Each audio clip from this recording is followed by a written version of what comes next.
Aimables téléspectateurs, bonsoir à toutes et à tous. Demain, c'est la journée mondiale de la famille. Déjà aujourd'hui, 14 mai, la famille RTG célèbre les 37 ans de la télévision nationale, tout comme le Maroc, les 58 ans de son armée. Bienvenue dans cette édition que nous ouvrons par ce message départ du chef de l'État adressé à son Excellence Monsieur Jacob Zuma, président de l'ANC, président de la République d'Afrique du Sud. Excellence Monsieur le Président et chers frères, à l'occasion de la brillante victoire du Parti African National Congress, ANC, aux élections législatives du mercredi 7 mai, permettez-moi de vous adresser les très vives et chaleureuses félicitations du peuple et du gouvernement guinéen auxquels je joins les miennes propres. Le mérite de cette victoire est sans nul doute dû à l'accomplissement des importantes et audacieuses réformes accomplies sous votre clairvoyante direction. Je voudrais saisir cette heureuse circonstance pour vous rassurer de ma ferme volonté d'œuvrer davantage avec votre Excellence pour le renforcement et la diversification des relations d'amitié et de coopération existant si heureusement entre la République d'Afrique du Sud et la République de Guinée. Je vous prie d'agréer, Excellence, Monsieur le Président et chers frères, l'assurance de ma très haute considération. Professeur Alpha Condé, Président de la République, chef de l'État. Des nouvelles du partenariat entre la SEG et l'Office national de l'électricité et de l'eau potable du Maroc. Une mission marocaine est à Conakry pour travailler sur ce partenariat. Une nouvelle convention a été signée entre les deux parties. Elle vise à aider la Société des eaux de Guinée à mieux fonctionner. Nabi Camara. Cette mission de l'Office national de l'électricité et de l'eau potable du Maroc était à Conakry dans le cadre du partenariat qui existe entre elle et la Société des eaux de Guinée. Deux institutions publiques qui viennent de signer une nouvelle convention relative aux échanges d'expériences et d'assistance technique à l'occasion de la visite d'État effectuée récemment en Guinée par le roi Mohamed VI. Ces spécialistes des questions d'eau et d'électricité veulent donc concrétiser cet accord pour impulser une nouvelle dynamique à leur relation qui va sans nul doute apporter une valeur ajoutée au bénéfice des populations marocaines et guinéennes. Les deux parties ont passé en revue les différents axes de coopération, visité les sites de production depuis le lac de Sofonia jusqu'au captage de Takouré et Kitema au niveau du PK43 là-bas à Mania. Notre volonté à travers la mise en place de ce type de partenariat, que ce soit vis-à-vis des pays du Sud ou avec les pays du Nord, c'est d'être dans une sorte de veille de façon à ce qu'on puisse se mesurer régulièrement entre nous. Je suis convaincu qu'à l'issue de la collecte de toutes les données et des études qui vont suivre, très rapidement, tous ces accords-là vont commencer à être concrétisés dans les faits. Avant de quitter notre capitale, la délégation de l'Office national de l'électricité et de l'eau potable du Maroc avait rendu des visites de courtoisie à l'administrateur général des grands projets et au secrétaire général du ministère de l'énergie et de l'hydraulique. Les deux personnalités guinéennes ont salué l'excellence des relations de coopération entre l'ONEP et la SEG qu'elles ont qualifiées d'exemplaires en Afrique. Et puisqu'on parle du Maroc, je précise qu'il y a 58 ans que l'armée royale du Maroc a été créée. L'ambassadeur marocain en poste à Conakry a mis cette occasion à profit pour offrir un déjeuner à la mission médicale militaire en séjour de travail à Conakry. Sergent Alassane Diaby. Le 58e anniversaire de la création des forces armées royales marocaines est commémoré en Guinée à travers l'hôpital médico-chirurgical de campagne. Une mission médicale qui séjourne à Conakry depuis 3 mois. Séjour durant lequel elle a offert 30 000 prestations, dont 152 opérations chirurgicales. Et 22 tonnes de médicaments sont gratuitement distribués aux patients. Notre activité a été variée, donc c'était des consultations, des opérations, des prestations diverses, et nous sommes très contents aujourd'hui parce qu'on est fiers du résultat qu'on a obtenu. En particulier, nous avons eu l'occasion de consulter 20 000 personnes, de délivrer 23 000 ordonnances et de donner aussi 30 000 prestations, c'est-à-dire examen, consultation, examen de laboratoire, examen biologique, consultation et soins dentaires.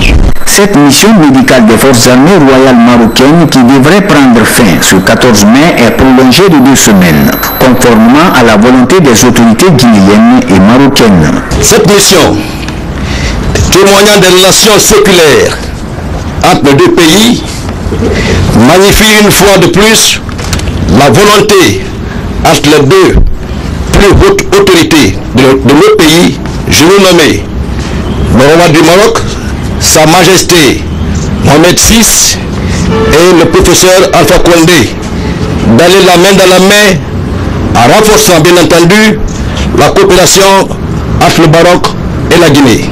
Une cérémonie de commémoration pleine de convivialité, l'expression de l'excellence des liens de coopération entre les deux nations. Elle a été marquée par la remise de témoignages de satisfaction à la mission médicale militaire marocaine.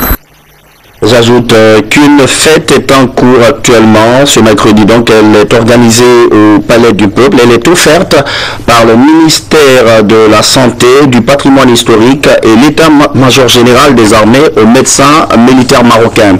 Nous sommes le 14 mai aujourd'hui. L'actualité, c'est la célébration de l'an 37 de la télévision guinéenne. 37 ans de service public, 37 ans de haut et de bas peut-être.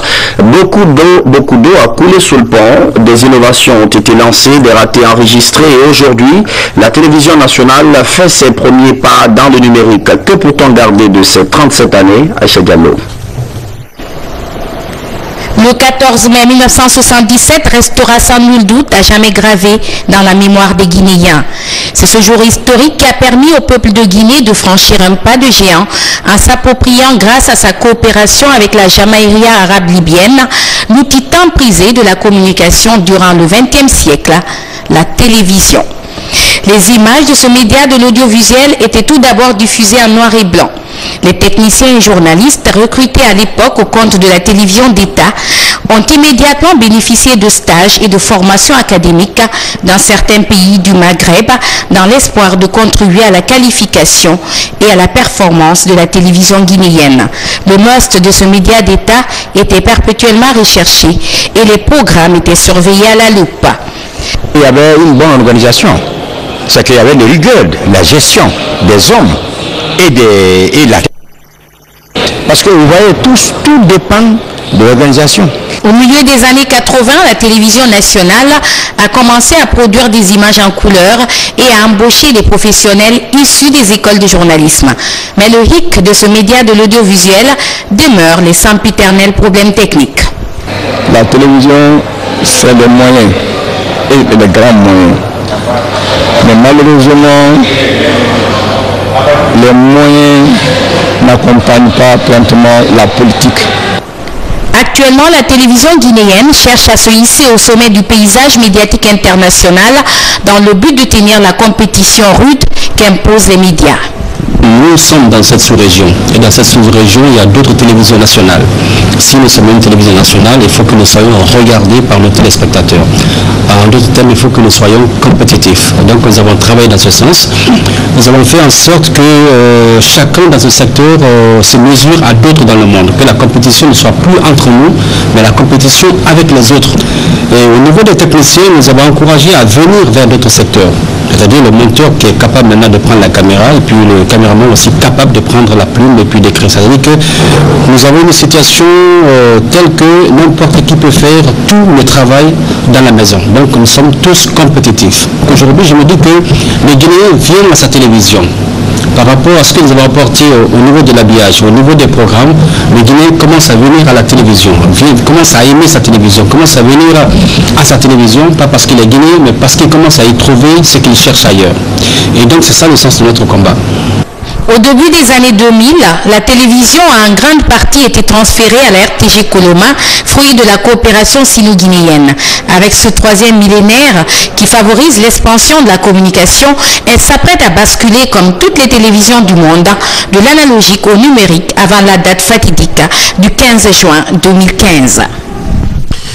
Il y a 37 ans que la télévision guinéenne lançait donc ses tout premiers talents, parmi eux un certain Pablito, Abdoulaye Souma, et c'est lui qui a présenté pour la première fois le journal sur la télévision nationale. Une question lui a été posée, quel souvenir garde-t-il de cette première à l'antenne? Suivez. C'est de fêter les 37 ans de la télé, dans la mesure où j'ai été le premier journaliste dans le feu et l'action à inaugurer cette télévision. Je me rappelle avoir dit, nous vivons ce soir un autre événement décisif du tournant de notre histoire, l'avènement de la télévision guinéenne qui coïncide avec la naissance du Parti démocratique de Guinée. Cette icône de la télévision nationale n'est pas en meilleure santé aujourd'hui malheureusement, mais il garde tous ses souvenirs. Le reporter Habib Cham et Mohamed Lamine Diallo l'ont rencontré et suivez son portrait. Abdoulaye Souma dit Pablito, premier présentateur de la télévision guinéenne, ce éminent journaliste a raccroché en 2003 suite à un accident vasculaire cérébral.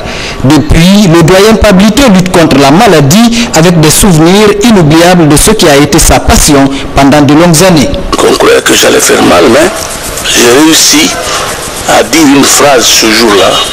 Je me rappelle, et elle est éternelle. Aimable téléspectateur. Bonsoir. Je n'ai pas dit camarade militant. Je n'ai pas dit monsieur cela. J'ai plutôt dit mesdames, messieurs, aimable téléspectateur, bonsoir. Et je crois que c'est ce qu'on continue à dire. Immobilisé dans un appartement de l'État à Kaloum, cette figure historique passe l'essentiel de ses journées devant l'écran de la télévision nationale. Mais sa résistance s'amenuise face à une maladie qui exige son évacuation à l'extérieur. Peuple de Guinée,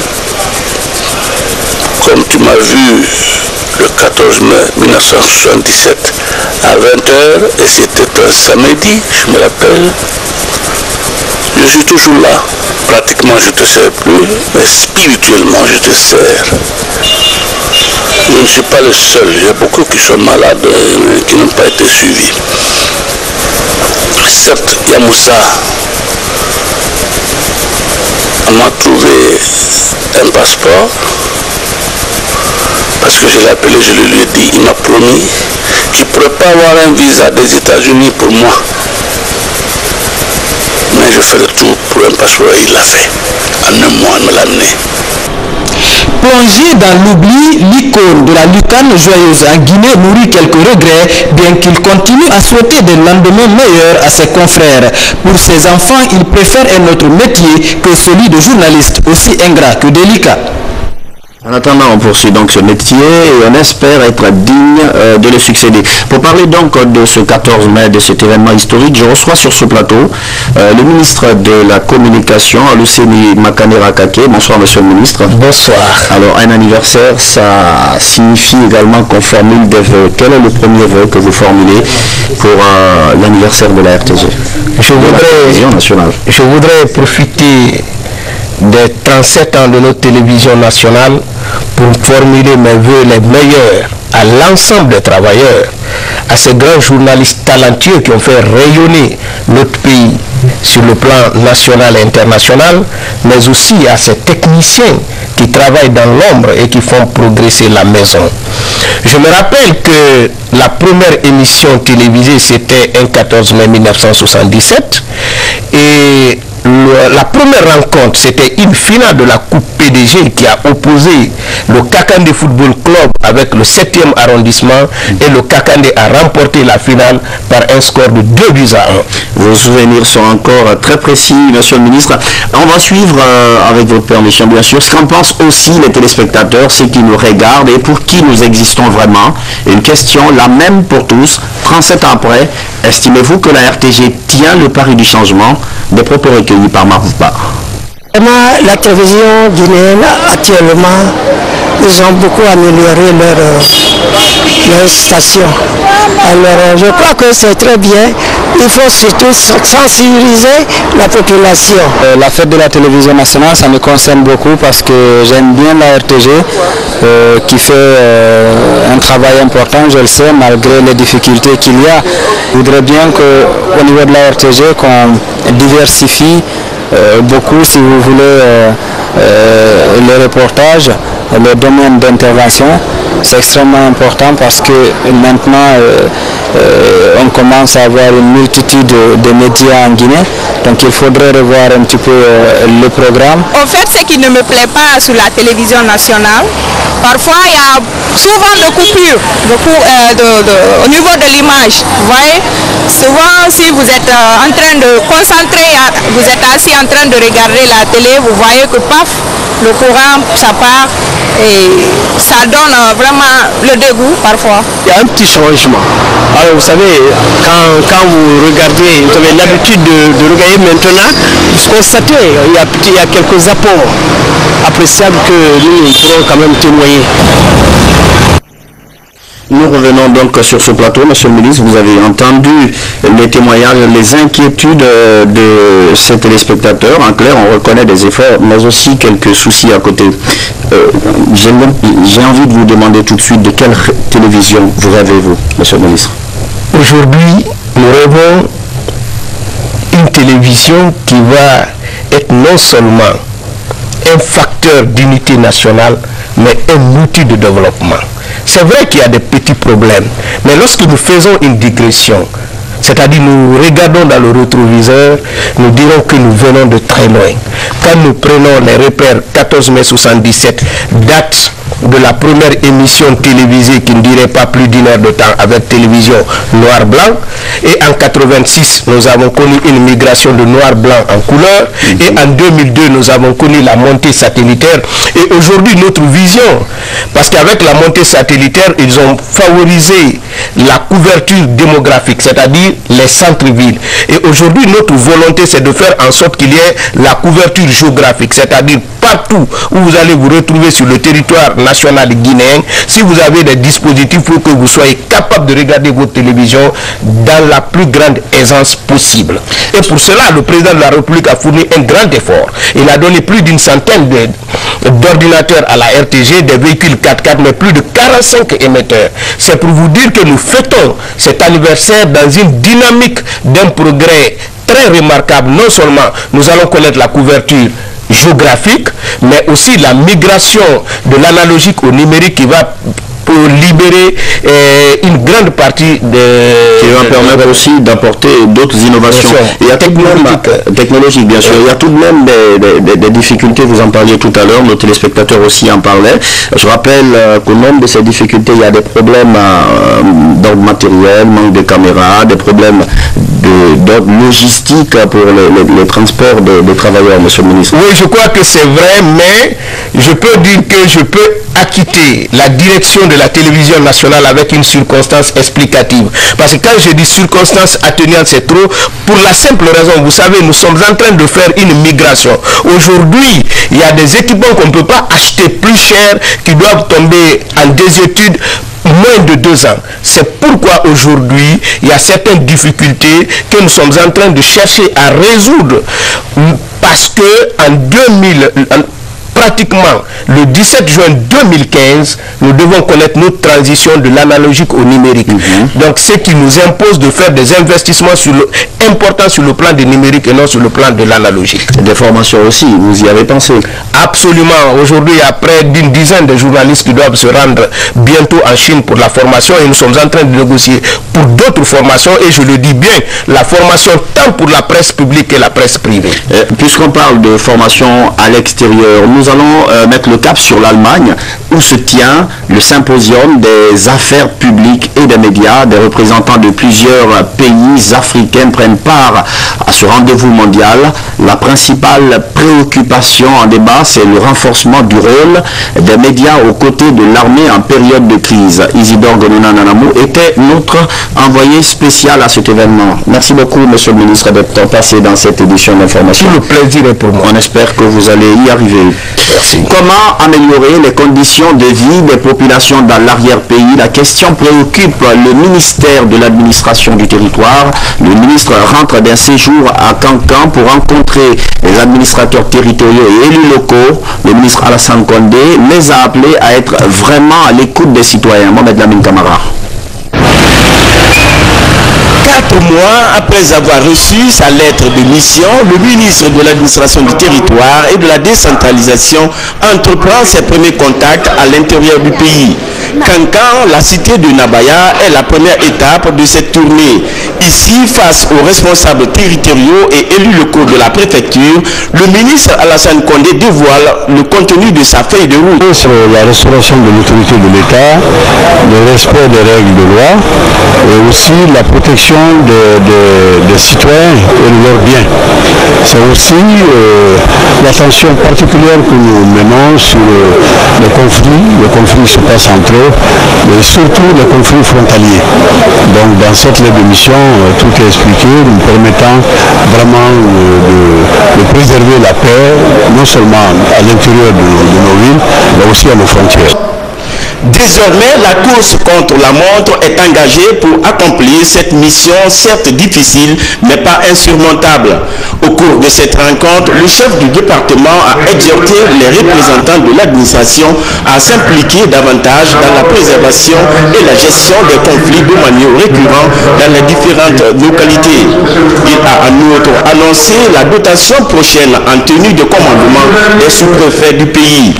Le défi pour le ministère de l'administration du territoire et de la décentralisation est de parer d'une administration de commandement à une administration de développement moderne et dynamique. Takura, dans la préfecture de Kanka, est le plus ancien village des Condé, une localité paisible, riche culturellement et très versée dans la pratique de l'islam. La première dame de la République, qui était récemment pour une inauguration des mosquées, elle a mis ses séjours à profit pour rencontrer les notables de Takura. Ali Badra Condé. Ils sont tous des Condés venus des 4 coins du monde pour prendre part au grand forum Bara des Condés ici à Takura, village historique de la ligne des Condés. Une retrouvaille entre des frères issus du même sang. Durant 3 jours, il a été question pour la grande famille des Condés d'organiser les contacts fraternels, les contes et légendes du terroir, la musique avec l'exhibition des pas de danse traditionnels de la savane guinéenne. À cela s'ajoute l'apprentissage aux jeunes générations, les coutumes de nos anciens. Le représentant du conseil de famille Diara, c'est-à-dire les Condés du Mali, s'est réjoui de cette initiative des frères guinéens. La culture est la vraie richesse dans ce monde ici-bas. Donc nous souhaitons vraiment la perpétuation de ce bar que les Condés ont organisé. Et nous sommes d'avance décidés à y participer à chaque fois que l'invitation nous parviendra. Le représentant du chef de l'État, professeur Alpha Condé, a profité de ces instants pour exhorter la population de la savane guinéenne à la culture de la paix et de la quiétude sociale dans leur localité. C'est un signe très important pour nous et surtout qu'aujourd'hui l'Afrique est un peu divisée. C'est un signe de réconciliation et d'unité pour l'Afrique. Et c'est très important. Ça permet aux Condés et à tous leurs alliés de se connaître, de savoir ce que nos grands-parents ont fait pour le Mandé et pour l'Afrique. Premier du genre en Guinée, ce forum Bara des Condés a été une occasion pour les uns et les autres de se connaître mieux, mais aussi de discuter autour des projets à venir. La fête de la mare de Norasoba dans la préfecture de Sigiri, un importantissime événement culturel et surtout un rendez-vous qu'il ne fallait pas manquer. Poisson à gogo, retrouvailles pour certains avec des proches, moment de recueillement et de prière pour d'autres. La fête c'était samedi passé, c'est Kosoma. La fête de la mare de Norasoba a mobilisé tous les fils résidents, ressortissants et d'autres visiteurs venus de la sous-région ouest-africaine. C'est un événement majeur de la localité de Kolonkalan qui privilégie la promotion des valeurs ancestrales. Comme le dit très souvent le président de la République, faire en sorte que notre pays rayonne aux yeux du monde entier, il faudrait que nous développons ce que nous avons comme coutume. Les autres pays se développent à partir de leurs coutumes, ils exposent leurs coutumes, font en sorte que le monde soit au courant de ce qui se passe chez eux. Je ne vois pas pourquoi est-ce que notre pays va rester dans une situation où nous allons nous conformer au modernisme avec les cultures des autres et abandonner les nôtres.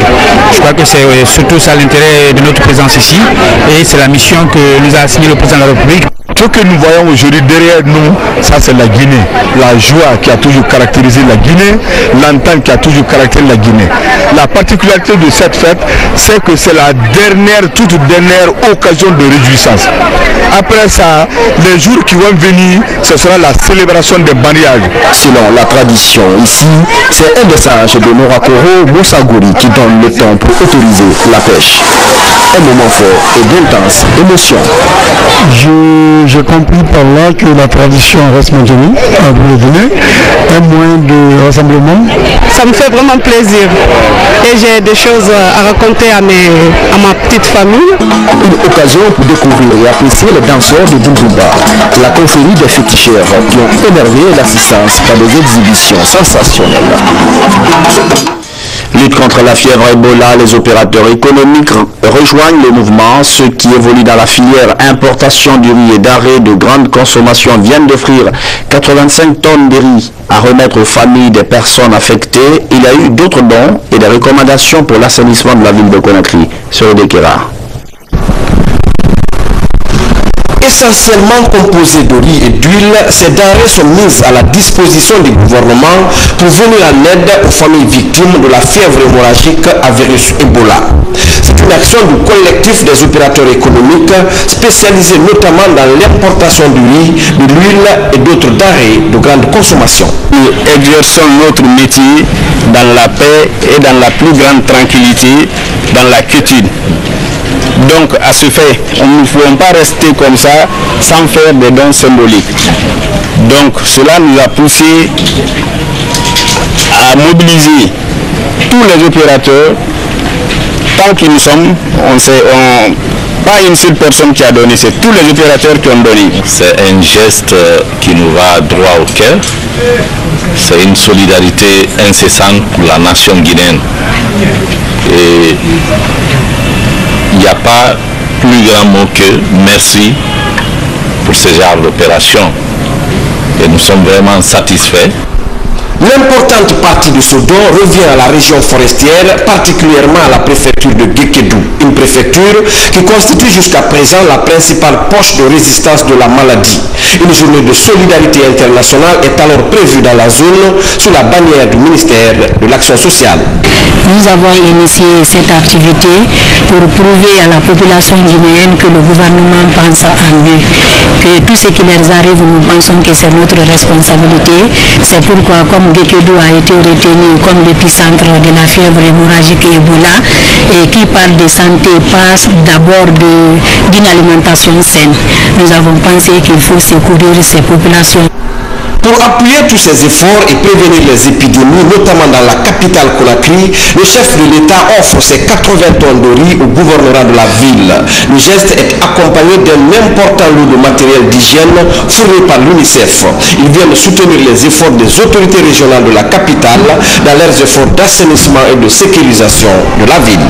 On ne peut pas s'épanouir commercialement dans un environnement impropre, inapproprié. Et je dis à l'ensemble des populations de Conakry que le stock de riz là ne sera pas des dons pour venir forcer le gouvernement à donner un sac de riz parce que j'ai faim. Tu donnes 500 pneus, tu as une tonne de riz. Tu donnes un paix à Maka, au lieu de l'argent maintenant, on va donner un riz parce que c'est travesti, on pense qu'on achète. Maintenant, on va donner 10 sacs de riz, ce qui fait 2 millions pour un fusil. En attendant, les opérations d'assainissement de la capitale se poursuivent et les zones affectées par Ebola sortent progressivement de la période de l'épidémie, excepté la région de Guékédou. La journée mondiale de la famille, c'est demain 15 mai. Il y a 20 ans que cette fête a été instituée dans le monde avec un objectif, rapprocher les gens au sein de la cellule familiale. Je vous propose de suivre la déclaration de la ministre de l'Action sociale, déclaration traitée par notre reporter Sekou Souma. La célébration de la Journée internationale de la famille est une occasion pour les habitants de la Terre de procéder à une vaste campagne de sensibilisation sur les questions relatives à la famille. En dépit de la persistance de ses valeurs culturelles, la famille guinéenne n'est pas à l'abri des mutations intervenues au cours des dernières décennies. Ceci se traduit par la baisse de l'autorité parentale, l'affaiblissement de la solidarité traditionnelle, l'accroissement du nombre de divorces, d'enfants abandonnés, l'apparition des familles monoparentales et l'augmentation de la délinquance juvénile et sénile. Pour la 21e fois, cette cérémonie est placée sous le thème « Parents à l'œuvre ». En Guinée, la célébration coïncide malheureusement avec l'apparition de la fièvre hémorragique Ebola qui a fait des victimes dans le pays. La commémoration de la Journée internationale de la famille le 15 mai est une opportunité pour le gouvernement, à travers mon département, d'être aux côtés des familles affectées par cette maladie en leur apportant assistance morale et matérielle. Partager avec elles l'ensemble de leurs préoccupations en cette circonstance particulièrement difficile. C'est le 20 septembre 1993 que l'Assemblée générale des Nations Unies, dans sa résolution 47-237, a décidé de dédier le 15 mai de chaque année aux familles. Le thème cette année, c'est la problématique des familles pour la réalisation des objectifs de développement. Voici donc la déclaration de la représentante de l'UNFPA à Conakry. Au cours des 20 dernières années, nous avons vu des changements remarquables dans la composition des ménages, avec une augmentation dans le monde du nombre de personnes vivant seules et de femmes chefs de famille.